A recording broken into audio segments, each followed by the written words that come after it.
A powerful winter storm is battering the east coast of the United States. Forecasters are warning of historic blizzards, deep snowfall, power cuts and travel chaos. The governors of New York, New Jersey, Massachusetts and Virginia have declared emergencies and urged people to stay at home.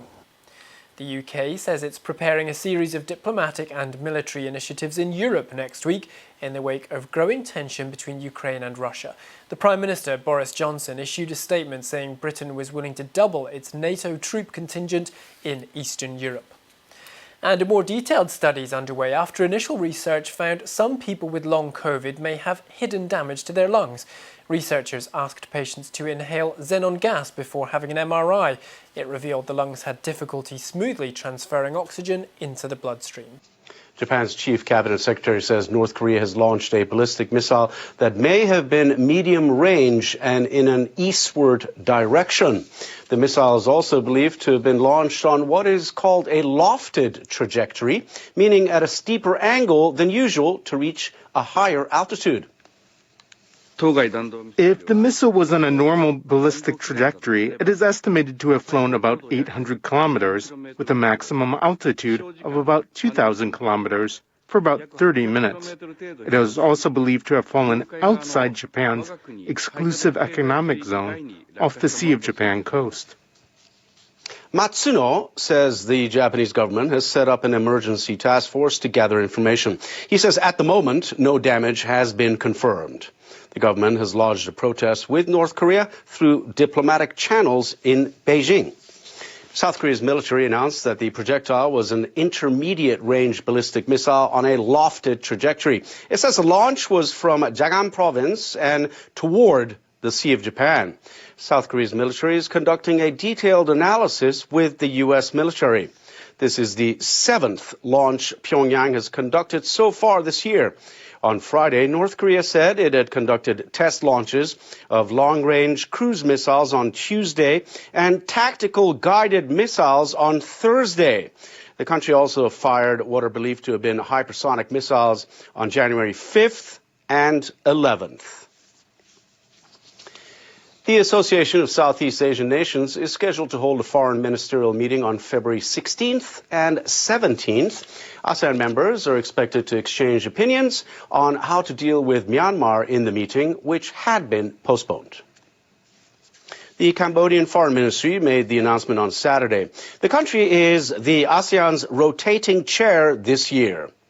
Cambodia initially planned to host a two-day meeting in Siem Reap, northern Cambodia, from January 18th, but it announced the postponement several days before the gathering. The agenda is likely to include sending a special envoy to Myanmar to mediate dialogue between the military and pro-democracy forces. Since the coup in the country, ASEAN members have refused to invite Myanmar's military leader to the group's summits. They cite the junta's continued crackdown on pro-democracy groups.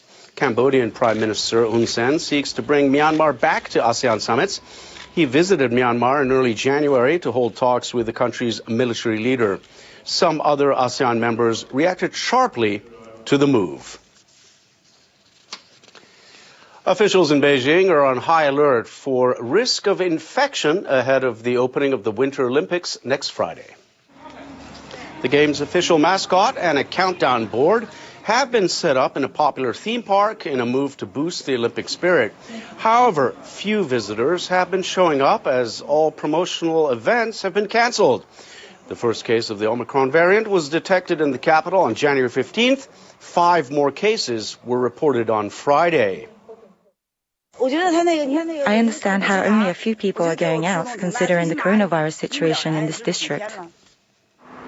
Under the government's zero coronavirus policy, local authorities have been repeatedly urging residents to get tested in areas where cases have been found.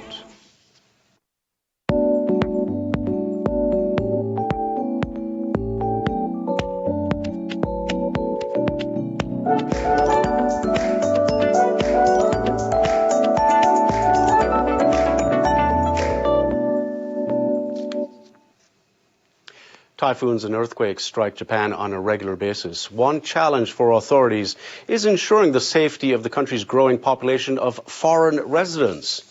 Drawing on some hard lessons from a typhoon 3 years ago, one city government has decided to make sure everyone in the community knows what to do when disaster strikes, no matter what their nationality.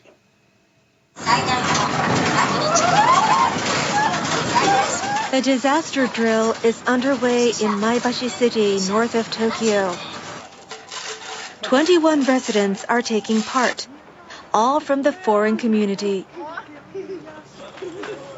Participants are told what to do after a quake or typhoon strikes, and most important of all, where to take shelter. Getting to evacuation shelters is key. Officials learned this lesson from a natural disaster 3 years ago. In 2019, a typhoon triggered landslides that killed 4 people in the city. Despite the danger, only a small number of foreign residents showed up at the public evacuation shelter. Doi Yoshihiko heads an NPO that wants to ensure that does not happen again. His organization runs disaster preparedness drills focused on the foreign community. Some countries do not have these public shelters because they may not be prone to natural disasters like earthquakes. Many foreigners didn't know where to evacuate, so they stayed home. Doi says it is important to educate people from abroad about evacuation shelters so they know where to go after an earthquake or flood warning is issued. Lukman Hilfi is an Indonesian graduate student. He's lived in Japan for more than 3 years, but is still anxious about natural disasters. Worried because I have my family here, but I don't know what should I do. I don't know where should I go. And then that's the most important when I got this disaster. Where would you go if your house was destroyed by an earthquake in Indonesia? I don't know. In Japan, if an earthquake destroyed our house, we would go to an evacuation shelter called Hinanjo in Japanese. Please remember the word, Hinanjo. It's not all talk. Evacuees are taught practical skills like how to assemble a camp toilet and a private space in the shelter.